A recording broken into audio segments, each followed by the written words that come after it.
Alors voilà, nous sommes sur le cas de César, dans Uplan, et l'on voit qu'un implant a été planifié en position 46, et il y a eu une superposition du modèle en plâtre sur l'os. Donc on va dans U-Design maintenant, et là on va dessiner un guide. Alors le guide, on va le dessiner sur le cas en allant dans Guide, plus. On peut choisir un guide à appui osseux, ou un guide à appui muqueux, ou un guide à appui osseux ou dentaire. Alors, dans le guide dentaire et muqueux, on clique et on a le support. Le support, c'est le modèle en plâtre. On peut choisir soit un one-shot, donc on passe un seul forêt, ou un spoon, avec tout le système spoon, ou alors un guide sur mesure, où là on peut faire des réglages adaptés. On va prendre un spoon, j'appuie sur mandibule, et là, le modèle apparaît, il faut choisir l'orientation, comme pour un stélite, on choisit l'axe d'insertion.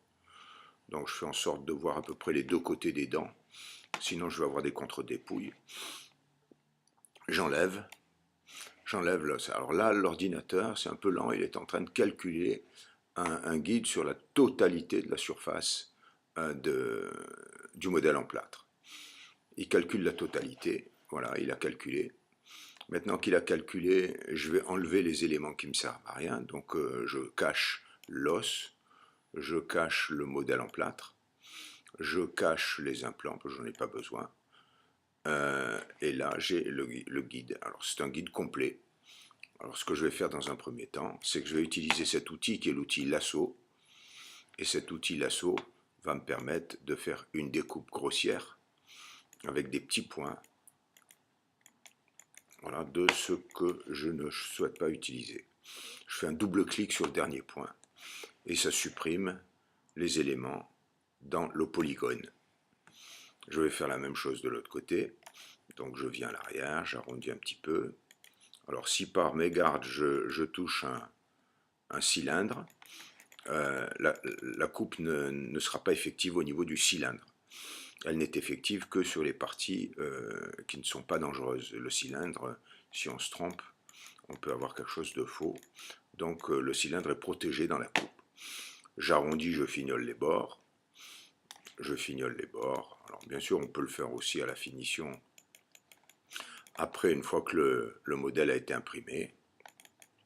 Et voilà, j'ai le guide qui est fabriqué avec le cylindre qui est en bonne position. Donc voilà, je peux le valider, ce guide-là maintenant. Vous envoyez le point AccuGuide à Uniguide Dental et nous allons nous occuper de fabriquer, d'exporter, c'est un service payant, 50 € et nous allons fabriquer deux choses. D'abord,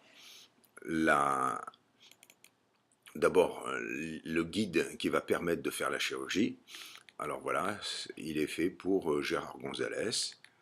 C'est un guide mandibulaire. C'est un spoon guide. Et là, il y a le détail de l'implant qui a été placé. C'est un Master C 5010 5x10. Et là, c'est le protocole chirurgical, utiliser des forêts de 21 mm avec une longueur de 11 pour la mise en place précise. Voilà, et vous aurez aussi, donc ça c'est le deuxième élément qui va être fabriqué pour vous et exporté, c'est le point STL que je vais ouvrir là par exemple pour vous montrer avec un programme qui permet d'ouvrir les points STL. C'est NetFab Studio et là j'ai le point STL qui est ouvert et je peux l'imprimer directement comme ça. Même s'il y a ce triangle qui apparaît dans NetFab, c'est pas un problème. On peut l'ouvrir comme ça. Maintenant, si on veut un petit peu plus le nettoyer, on clique sur ça et on l'a nettoyé. Et voilà notre STL qui est prêt à être imprimé.